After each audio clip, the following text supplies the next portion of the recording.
Bismillahirrahmanirrahim. Assalamualaikum warahmatullahi wabarakatuh. Bismillah, alhamdulillah, assalatu wassalamu ala rasulillah Sayyidina Muhammad ibn Abdillah wa ala alihi wa sahbihi wa mawalah, amma ba' Rabbi shrah li sadri wa yassir li amri wahlul uqdatam min lisani yafqahu qawli. Puji syukur kita panjatkan kehadirat Allah Subhanahu wa taala. Alhamdulillah hari ini kita dapat bertemu kembali para pemirsa YouTube dari YouTube Al-Hamid Channel dengan program Dahsyatnya Ramadanku. Perkenalkan, Ulun Nur Fadilah, guru MTS Al-Hamid Banjarmasin. Oke, sabahul khair. Kaifa halukum jami'an? Alhamdulillah bi khair wal afiyah. Adapun tema yang akan Ulun bawakan pada hari ini yakni pola makan sehat saat lebaran. Ya. Untuk hidup sehat dengan pola makan sehat saat lebaran yang harus kita ikuti sesuai dengan junjungan kita yakni Nabi Muhammad SAW. Bagaimana pola makan sehat menurut Nabi? Apa sih kebiasaan Nabi? Apa yang dimakan Nabi? Apa yang dilakukan Nabi? Nah, itulah yang akan kita bahas pada hari ini. Yang pertama, Nabi itu menjaga pola makan. Kami adalah kaum yang tidak makan sampai mereka lapar, dan ketika mereka makan, mereka tidak pernah lapar. Hadis riwayat Bukhari dan Muslim. Hai manusia, makanlah yang halal dan lebih baik dari yang ada di bumi. Jangan ikuti jejak setan, karena setan adalah musuhmu yang sebenarnya. Yang dimaksud halal adalah riwayat makanan yang diketahui jelas. Misalnya dari mana asalnya, bagaimana pengolahannya. Sedangkan halalan tayyiban dalam hal ini adalah kandungan gizi atau kualitas gizi makanan tersebut. Makanlah dengan lurus, jadi badannya lurus. Jangan bersandar, karena itu lebih baik untuk perut, sehingga makanan ketika kita makan langsung masuk, langsung turun dengan baik sepenuhnya ke bawah, ke lambung kita. Itu turunnya dengan baik. Kalau misalnya badannya bungkuk, berarti prosesnya itu kan agak lambat, kurang baik. Dan Rasul itu makannya dalam keadaan badannya tegak. Kemudian bagaimana pola sehat ala Rasulullah? Di dalam hadis disampaikan, tidaklah anak Adam memenuhi wadah yang lebih buruk daripada perut. Cukuplah bagi anak Adam memakan beberapa suapan untuk menegakkan punggungnya. Namun jika ia harus melebihkannya, hendaklah sepertiga perutnya diisi untuk makanan, sepertiga untuk minuman, dan sepertiga lagi untuk bernafas. Hadis riwayat At-Tirmizi, Ibnu Majah, dan lain-lain. Hadis ini dinilai sahih oleh Albani dalam Al-Silsilah Al-Sahihah. Kemudian maksudnya perut yang penuh dengan makanan itu bisa merusak tubuh, karena sesuatu yang berlebihan memang tidak baik. Dan apa yang telah diriwayatkan oleh Rasulullah sudah terbukti secara ilmiah bahwa mengkonsumsi makanan terlalu banyak dan berlebihan itu sangat tidak baik untuk kesehatan. Yang kedua, yaitu Rasul tidak begadang. Ya, Rasulullah tidak menganjurkan umatnya untuk begadang. Hal itulah yang membuat beliau tidak berbincang-bincang setelah waktu Isya, seperti pernah beliau riwayatkan, yaitu anna Nabi sallallahu alaihi wasallam kana yakrahun nauma qabla al-isya. Astagfirullah. Anna Nabi sallallahu alaihi wasallam kana yaqra'un nauma qabla al-isya wala yuhibbul haditha ba'daha. Nabi sallallahu alaihi wasallam membenci tidur sebelum Isya, dan beliau tidak menyukai obrolan setelah Isya. Hadis riwayat Ahmad nomor 1978. Salah gini. Langsung aja. Hadis riwayat Ahmad dan Ibnu Khuzaimah taala. Hadis riwayat Ahmad dan Ibnu Khuzaimah. Dalam kesehariannya rata-rata beliau tidur kira-kira sebelum pukul 21.30 atau jam setengah 10. Kemudian bangun tidur sekitar pukul 3 untuk melakukan sholat malam. Ayo, siapa di sini yang suka begadang, angkat tangan. Ya, jadi biasakan untuk tidak begadang. Oke, begadang jangan begadang kalau tidak ada artinya. Begadang boleh saja asal ada artinya. Itu kata siapa? Oke, isi sendiri. Oke, terima kasih. Selanjutnya yang dilakukan oleh Rasulullah SAW yakni berolahraga. Siapa di sini yang suka olahraga? Oke, saya juga suka olahraga.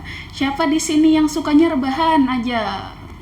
Kalau bisa dikurangin, karena Rasulullah itu suka olahraga. Dalam sebuah riwayat diketahui bahwa Rasulullah pun hobi berolahraga seperti berkuda, kemudian memanah, berenang, dan berlari. Hal itu menunjukkan bahwa tubuh baginda tidak hanya sehat, tetapi juga beliau kuat. Beliau juga pernah berlomba lari, bahkan memanah. Rasulullah itu bisa. Seperti salah satu contoh hadis di bawah ini. Diceritakan oleh Aisyah radhiyallahu anha, Rasulullah sallallahu alaihi wasallam mendahuluiku, kemudian aku mendahului beliau. Begitulah seterusnya. Sehingga saat badanku sudah gemuk, kami pernah berlomba dan beliau yang memenangkan perlombaan itu. Kata beliau, kemenangan kali ini merupakan balasan atas kekalahan yang lalu. Hadis riwayat Ahmad dan Abu Daud. Hadis ini bercerita tentang perlombaan lari antara Rasulullah dengan istrinya. Para sahabat dahulu juga terbiasa melakukan perlombaan lari cepat, dan Rasulullah SAW mengizinkannya. Lari adalah salah satu olahraga paling mudah yang bisa kita lakukan karena tanpa harus menggunakan alat tersebut. Siapa di antara kalian yang sudah terbiasa jogging atau lari setiap harinya? Yuk, angkat tangan. Jangan lari karena terlambat masuk sekolah ya, hati-hati. Tapi itu lari juga, gimana tuh? Wah, ayo, yang penting kita garis bawahi di sini adalah berlari. Setelah mengetahui pola hidup sehat oleh Rasulullah, lantas apa aja sih yang Rasulullah konsumsi untuk menjaga kesehatan? Yang pertama yaitu konsumsi banyak air putih. Makanya kita kalau sekolah disuruh bawa tumbler isinya air putih. Air putih, minum air putih, bukan minum yang bersoda, minum yang berasa-rasa, minum pop es. Dulu kan ada pop es lah. Nah, kalau Rasulullah itu sukanya minum air putih karena air adalah kebutuhan vital sehari-hari untuk keberlangsungan hidup manusia, terutama untuk tubuh. Sebab itu setidaknya kita harus mengkonsumsi minimal berapa gelas? Ada yang tahu? Minimal itu adalah 8 gelas sehari atau setara dengan 2 liter air. Tapi ukuran itu tidak bisa dijadikan standar karena kebutuhan air tiap individu itu berbeda-beda. Selain itu, kita juga perlu memperhatikan bagaimana cara minum yang baik yang dianjurkan oleh Rasulullah SAW. Rasulullah SAW bersabda, janganlah kalian minum sambil berdiri. Barang siapa lupa sehingga minum sambil berdiri, maka hendaklah ia berusaha untuk memuntahkannya. Hadis riwayat Ahmad. Jadi habis beli minum misalnya dari kantin atau bawa minum sendiri atau beli jajan, itu kalau minumnya duduk, bukan berdiri, apalagi berlari, itu tidak boleh.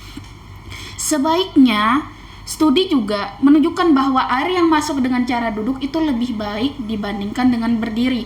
Alasannya, air yang diminum saat duduk akan disaring oleh sphincter yang merupakan struktur muskuler atau berotot yang bisa membuka sehingga air bisa melewati kandung kemih dan menutup, sehingga air yang kita minum disalurkan pada pos-pos penyaringan yang berada di ginjal. Sebaiknya jika kita meminum air sambil berdiri, maka air yang diminum akan masuk, tidak tersaring dan langsung menuju kandung kemih.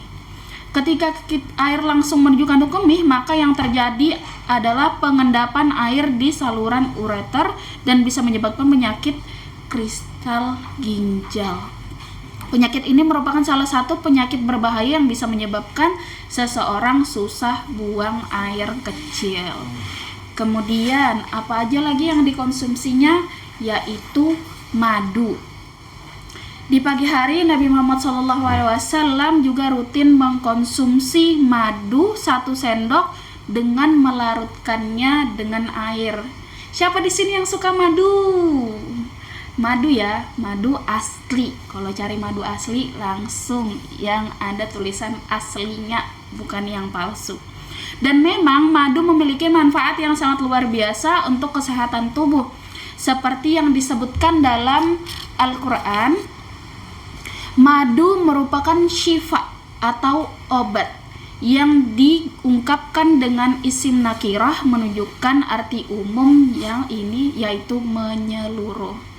Seperti yang terdapat dalam Quran surah An-Nahl ayat 68 sampai 69, dan Tuhan mewahyukan kepada lebah, buatlah sarang-sarang di bukit-bukit dan pohon-pohon kayu dan di tempat-tempat yang dibikin manusia. Kemudian makanlah dari setiap macam-macam buah-buahan dan tempuhlah jalan Tuhanmu yang telah dimudahkan bagimu.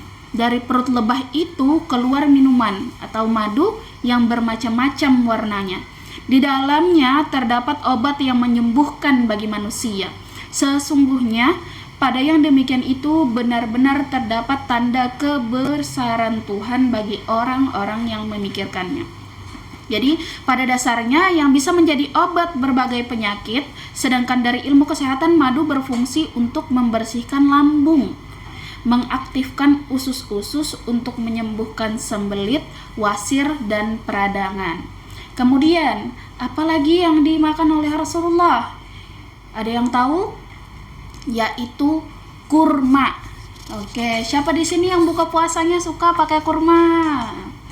Oke, saya, ibu termasuk yang suka buka puasanya itu dengan kurma. Kurma adalah buah istimewa karena Allah menyebutnya sebanyak 20 kali di 16 surah yang berbeda dalam Al-Quran.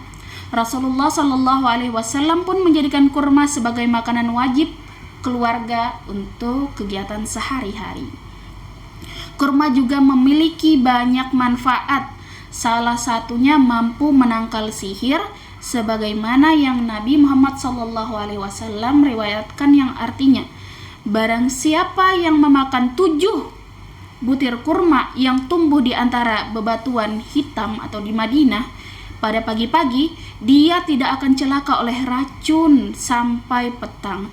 Hadis riwayat Bukhari dan Muslim dan sahabatnya Sa'ad bin Abu Waqqas.